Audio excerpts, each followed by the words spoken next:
to you today to talk to you about what I eat.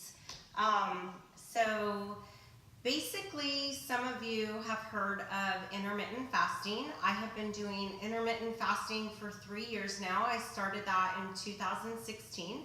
A lot of you know that I have celiac disease. I was diagnosed in 2015.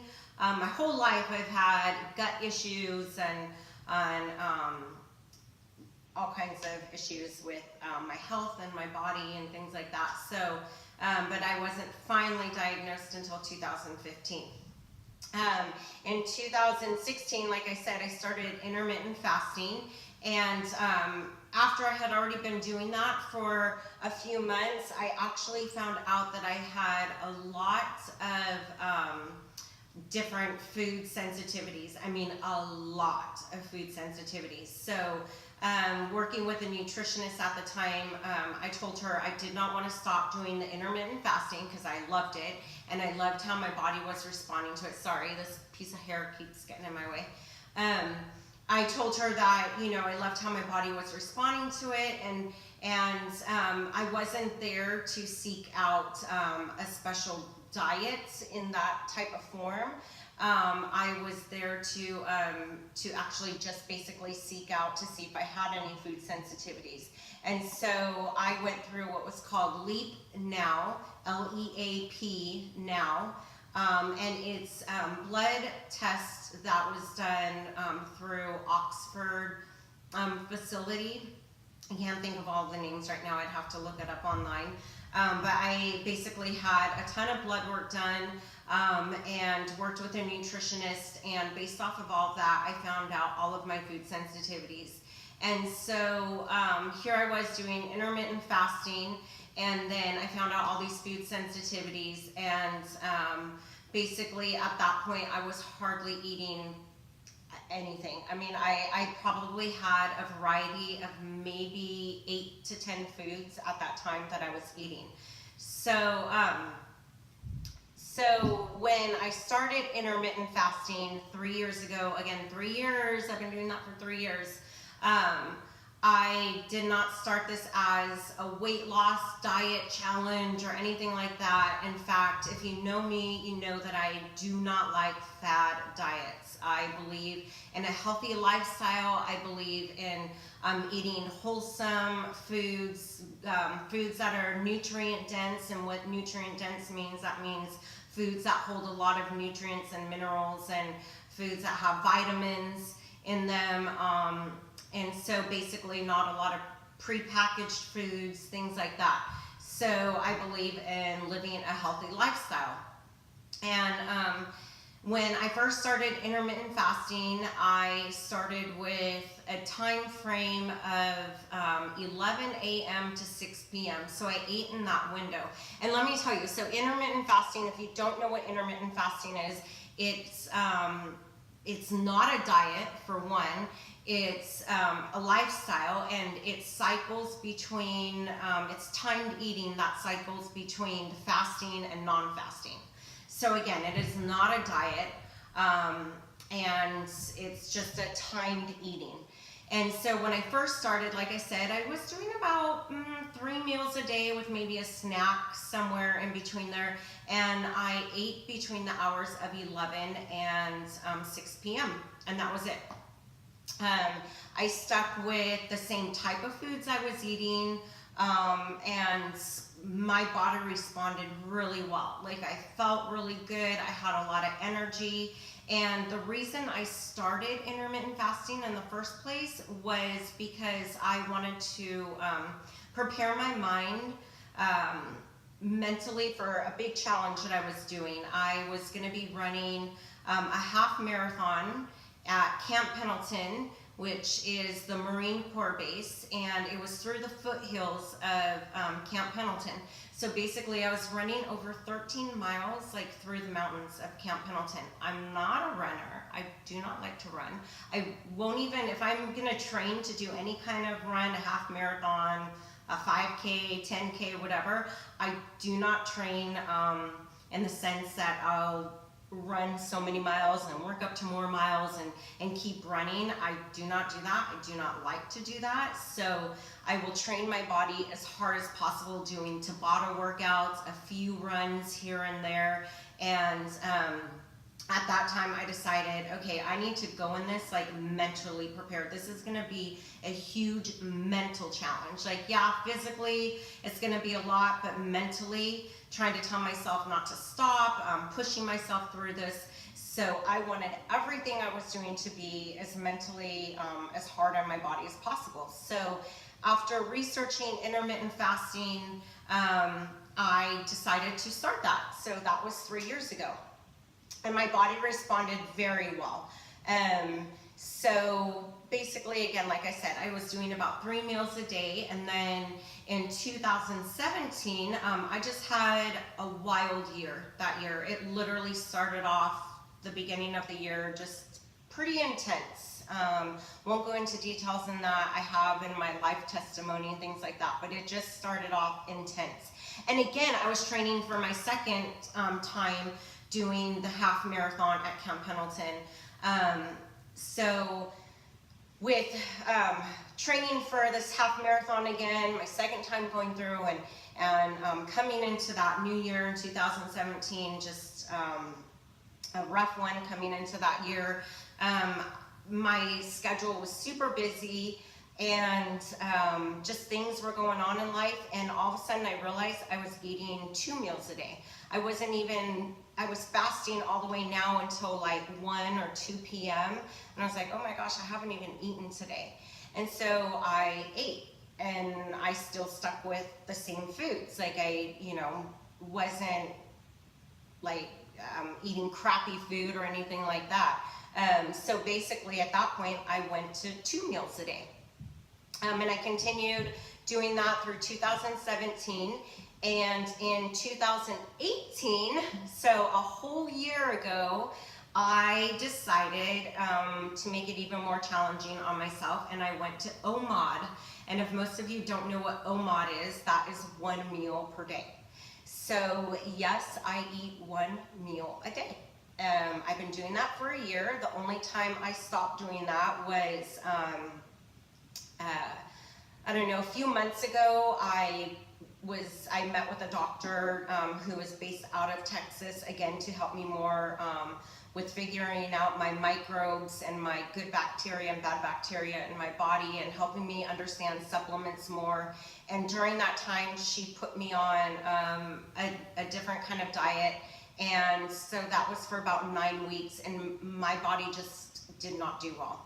It did not do well with having more grains in my diet. It did not do well with eating 6 meals a day, small meals. I just did not like it, but I went into it open-minded, but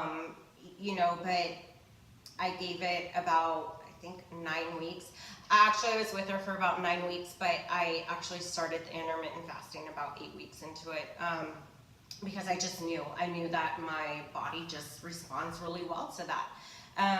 She's a great doctor, and I highly recommend her to so many people, especially if you have a lot of gut issues and things like that. She definitely helped me understand supplements and digestive enzymes and things like that, which is definitely what my body needed, because over the years with undiagnosed celiac disease and having IBS, I also developed leaky gut.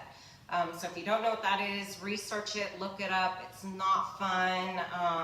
I know so many people that have this, and so all the supplements that she did put me on definitely helped me with that. So again, going back to my intermittent fasting, I eat 1 meal a day. And at the end of this video, I'm gonna post a picture of what my meal looks like, how many calories per day. It's about 1,800 calories per day that I eat, and what the food looks like. So one of the things I make, some people call them a keto fat bomb, which I'm gonna get into in just a little bit. But that's a big portion of my meal, and I love it. It's my dessert that I give myself every single evening, every single day with my meal. And then the big portion of my meal is a huge, I guess you can call it a salad, but but it is, it's a ton of cruciferous vegetables with my avocado and my protein and all that kind of stuff. So now going into that a little bit more, I know there's a big fad and craze out there called the keto diet. I basically live, if you look at that type of diet, I live a keto lifestyle. I have been doing that since 2016 as well. So for 3 years now, I've been doing intermittent fasting and living what is called ketogenic diet.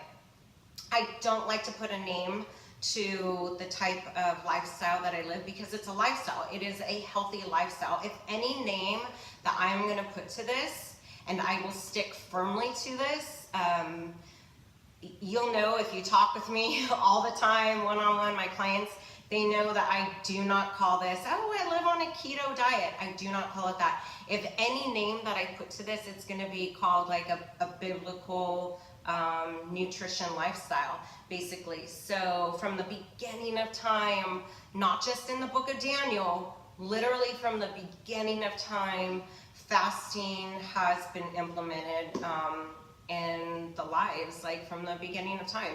So I'm basically living on, you know, nuts and seeds and you know, our healthy fats and things like that, our complex healthy fats have been from the beginning of time. So again, I do not like to call what I do a keto lifestyle. I don't do keto drinks, collagen this, collagen, I don't do any of that kind of stuff. I don't eat any dairy products. I took dairy out of my diet 3 years ago as well. I don't do any pork. The one time that I added it in, the 2 times I've added it in, once back in 2016 and then once back just a few months ago, I ended up super sick. So I do not eat pork, I do not eat dairy. So most people would even say that my diet looks more like a vegan diet, but again, because some vegans do have eggs, but again, I do not put a name to my diet. It is a healthy lifestyle. I eat very whole foods. I do not eat processed foods. I make my own flour if I'm gonna indulge in extra carbs. I pretty much make all my own food, cut it up, everything, all vegetables, and I chose back in 2015 to not eat out at restaurants anymore. Since 2015, so that's 15, 16, 17, 18, 19, 4 years ago, I have eaten out at a restaurant 4 times. 3 of those times were at Harris Ranch, which some of you have heard of, which is down south, and I ordered a steak. It was not marinated or anything. They did salt and pepper.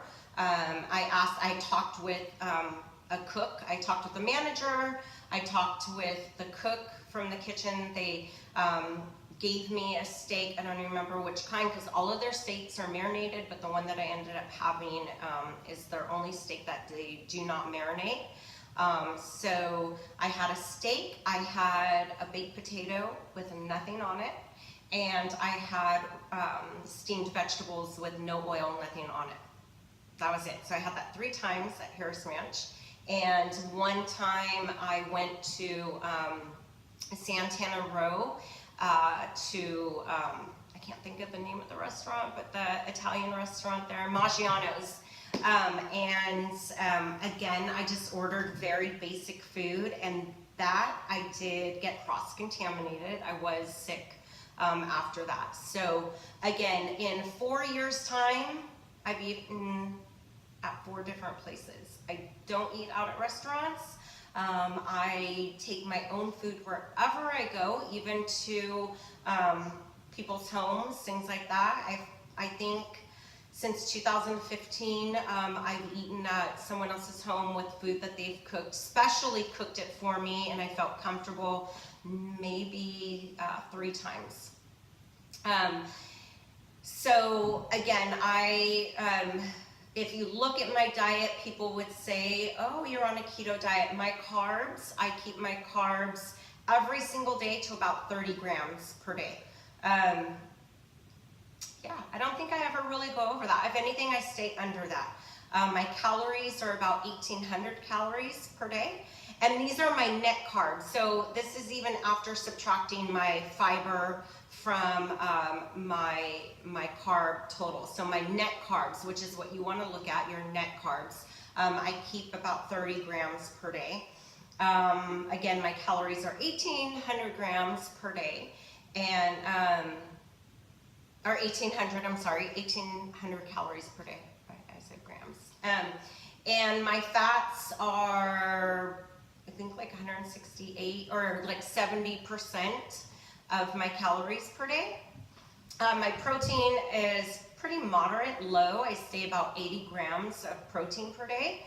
And when I went to all this and doing all this, this is for my health, you guys. This is not to be on some special diet to lose weight, things like that. I will say this though, this is does keep me leaner, and the reason it keeps me leaner is because it keeps the inflammation down in my body. Celiac disease is a autoimmune disease, so I have some kind of symptom just about daily. One of my biggest symptoms, of course, is, you know, my gut stuff. Another huge symptom of mine is weight fluctuation. I fluctuate in my weight like crazy. I could gain 15 pounds a week before my period. I could wake up tomorrow and be 10 pounds heavier than I am today. No joke. So whether you believe me or not, it's the truth. And it could just be due to inflammation. My body's just doing something weird. So that's part of having an autoimmune disease. It could be the weather outside. It could be I was exposed to something, I don't know, my allergies are acting up, something like that. So it's taken me a long time to be okay with this and just understand that this is my body. This is how it is. Again, I live a healthy lifestyle through intermittent fasting, a higher fat diet, healthy fats. I do not get my fats from any dairy, from any pork. So I don't, you know, live this like keto kind of lifestyle where it's like bacon and cheese and all this kind of stuff. I don't at all. It comes from, I love Brazil nuts. So our Walmart here sells raw Brazil nuts. I love them. Oh my gosh. That is gonna be in my dessert. I smash them up and put them in my homemade chocolate dessert, which is coconut oil, peanut butter, protein powder, which is an egg-based protein powder, and like I do hemp seed in there. I do the Brazil nuts, and yeah, you'll see. I'll post it at the end here. You'll be able to see how I tracked it and stuff. So again, that's my lifestyle. Again, I've been doing this for 3 years now, and this isn't something like, oh, I go on and off of, things like that. This is my lifestyle, and hopefully I can continue this for forever, because it's one thing on top of my supplements that I take, which I'll tell you in a minute, that does help me manage my disease better. And on top of all of this, the number one thing that helps is mentally.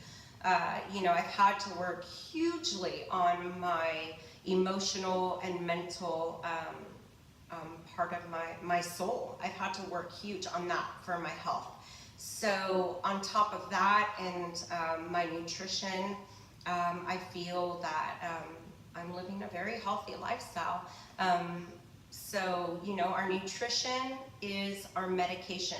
It should not be a fad diet at all. You should not go into any kind of nutrition change or things like that, with the mindset of, oh, I just want to lose like 10 pounds and then I'll be good to go. I really feel that it should be a mindset of, this is going to be a lifestyle change. My nutrition is my medication. I always think back to that commercial of like kids playing soccer or something, and it looks like French fries running and a hamburger running, and they're kicking a ball, and then it's saying you are what you eat. We really truly are what we eat. And drink.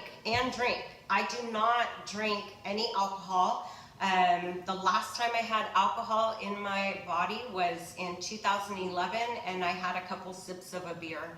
Prior to that, I think the last time I drank was in 2010. So I do not drink at all. I don't use drugs. I don't smoke. So that was my past. My past, I did all that years ago. I think I can say 12 years ago now. So again, intermittent fasting, what some people like to call a keto diet. That's what my lifestyle is. Again, I don't put a name to it. I don't call it a keto diet. With my clients, I promote living a healthy lifestyle. The lifestyle I live is not going to work for everyone else. You need to find what works for you. But I highly recommend that no matter what you are doing, it needs to be nutrient-dense foods. And so earlier I talked about cruciferous vegetables. Those are your vegetables that are, I don't eat kale, but kale is one of them. My body just does not digest it well. You know, your spinach, your kale, your celery, radishes, oh my gosh, there's so many different vegetables out there, like all your leafy greens and things like that. All your vegetables that have lots of nutrients in them. I'm not talking about spaghetti squash, things like that. I'm trying to think of some of the other ones out there, but you know, I definitely try and get all my vitamins and stuff through my vegetables. My protein source are eggs. That's about it. So every once in a while, maybe once a month, I'll have some tri-tip because I love tri-tip. Trying to think what else. And then my protein powder. I mix some of the protein powder. I do not drink protein shakes. I stopped pretty much all those kind of supplements in 2016 as well. I've tried to go back to different things like BCAAs, creatine, all that kind of stuff. My body just doesn't like it. In fact, recently I was talking with a friend of mine. I was telling her, yeah, I started all this again and it's really good. And then my husband kind of opened up my eyes to it a few weeks ago. He's like, why are you taking this?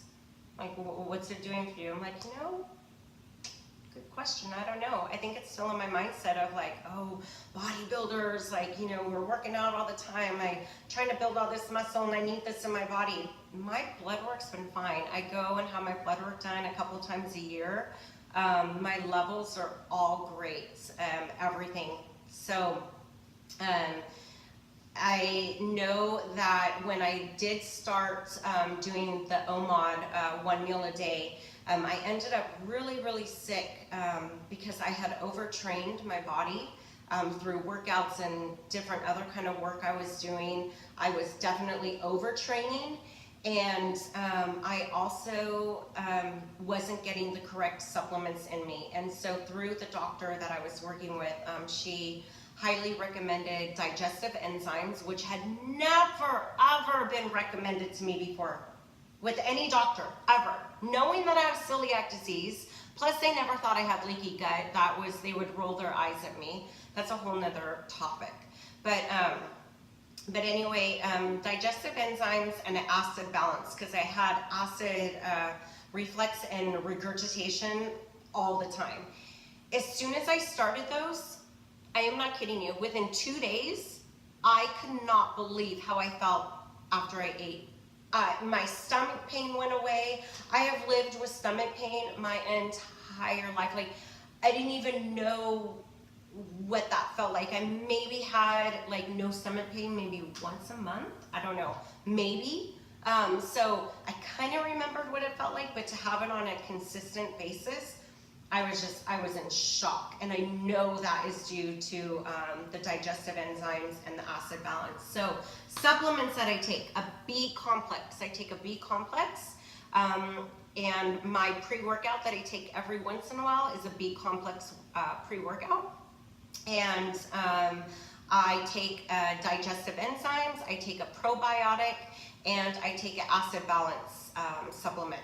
And that's pretty much it. I drink black coffee. I do not do this, oh, let's add coconut oil, blah, blah, blah, blah, blah, this and this and this and that. No, I do plain black coffee and I drink water. So through my water and my coffee, I drink about 1.5 gallons of fluid each day. My workouts have, depends on how I'm feeling, but for the most part, I definitely try and get weight training in.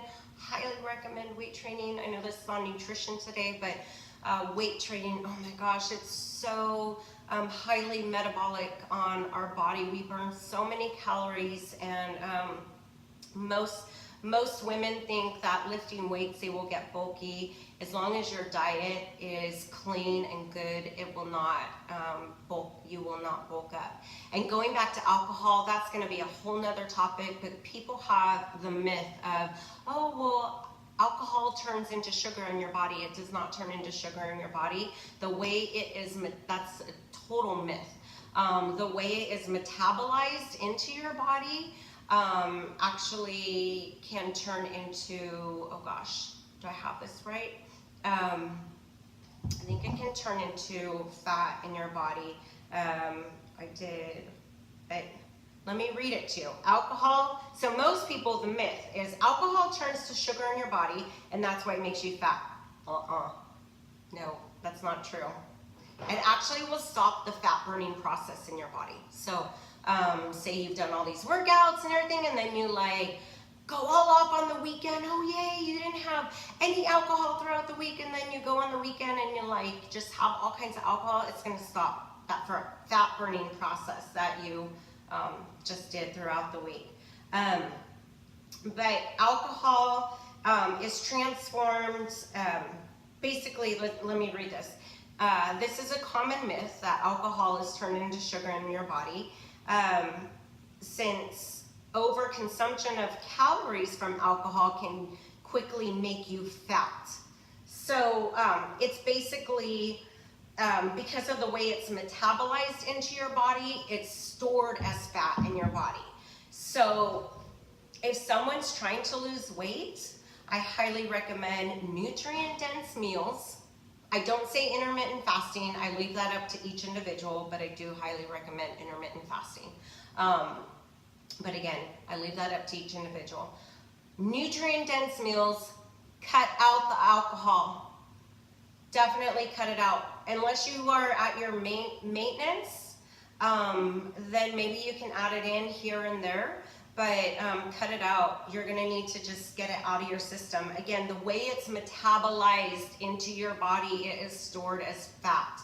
And if someone is like on a higher fat diet, trying to do this, what people call this ketogenic diet, you want to cut out that alcohol anyway. So you don't want it to be stored as fat in your body. Nutrient-dense meals, getting in regular exercise a week, some cardio, weight training, and making this your lifestyle. Cutting out the processed food and all that crap. Cutting that out of your diet. It's gonna cause havoc on your body in the long run. And for me, I know it's about longevity. I want to live as long as I can. I want to be healthy. I want to feel good. I was so tired of not feeling good. I feel so much better now being 40 than I did at 17 when I had a child. So I have more energy. I made some notes here. The benefits of intermittent fasting.